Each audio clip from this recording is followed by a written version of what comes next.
Coach Del Harris has been a major contributor to the game of basketball as a player and coach and worldwide ambassador.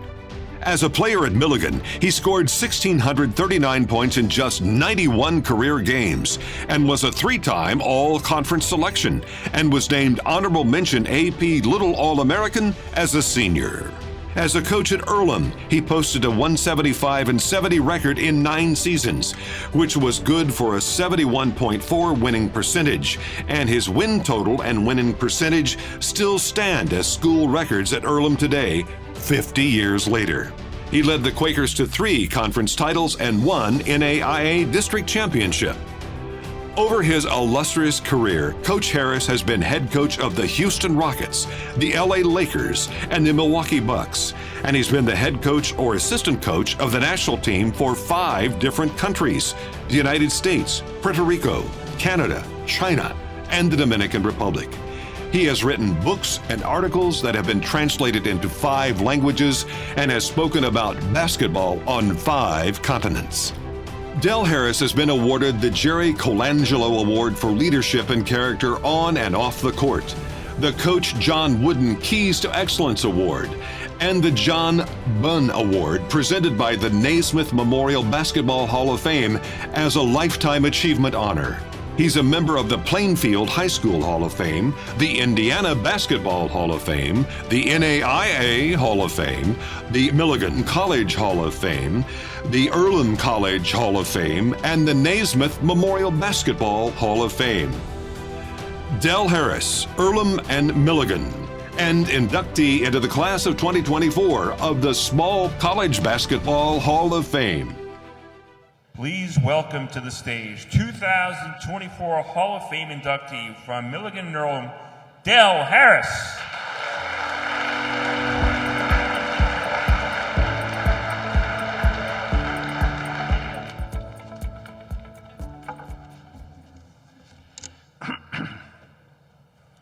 To begin, I want to give all the glory, honor, and thanks to our Trinity God and Creator.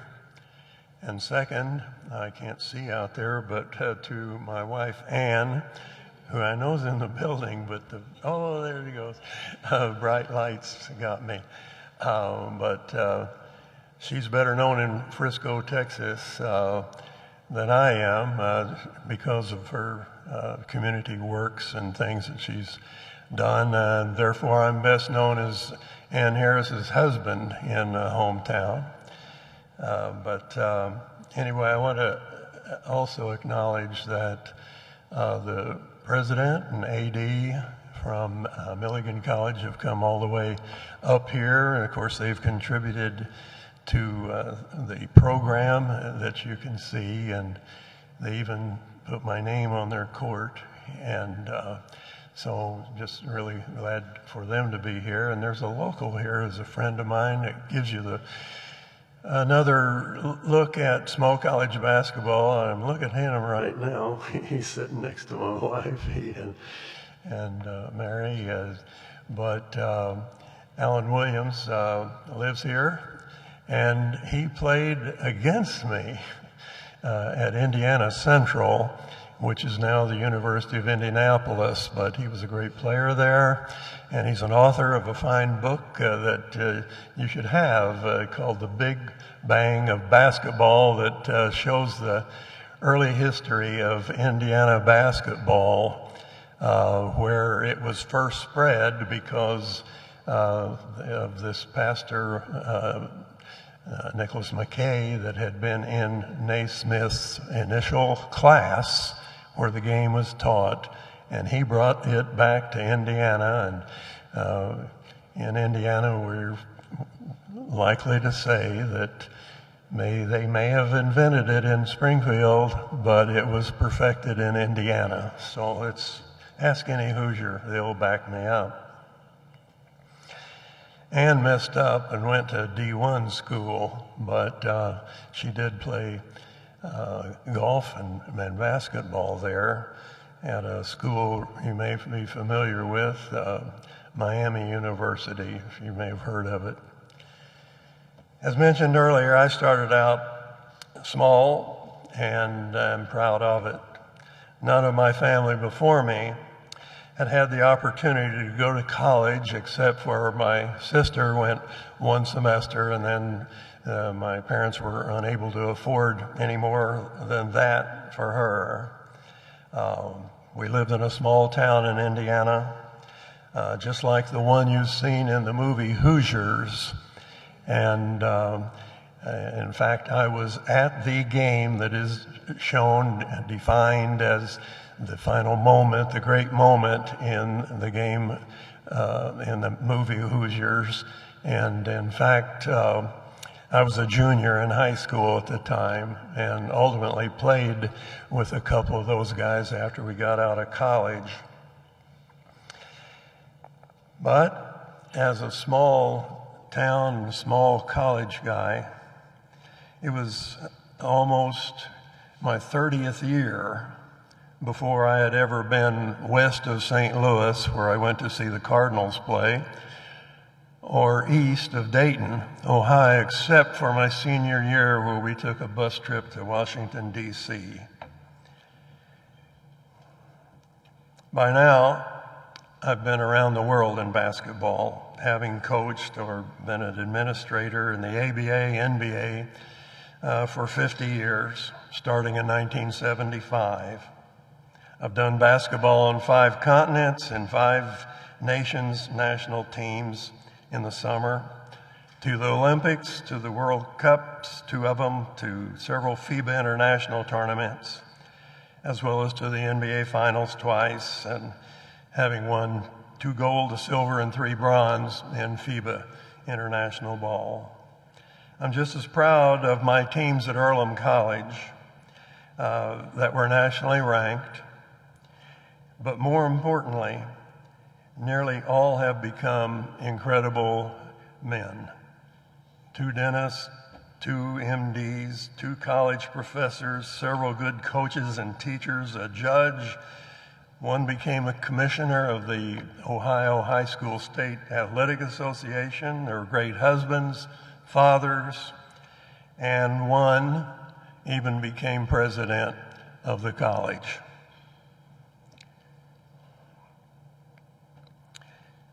Just last week,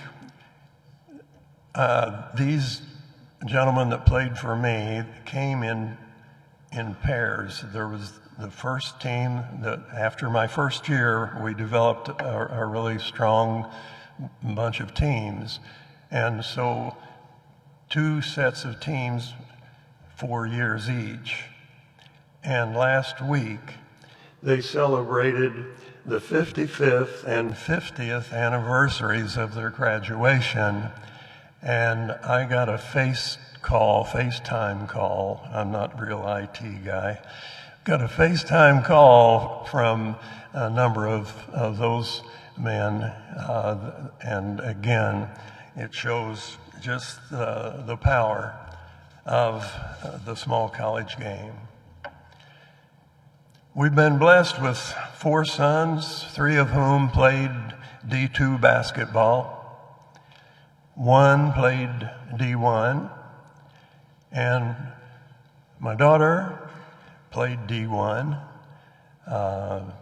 So it's okay to applaud that. I think that's pretty good.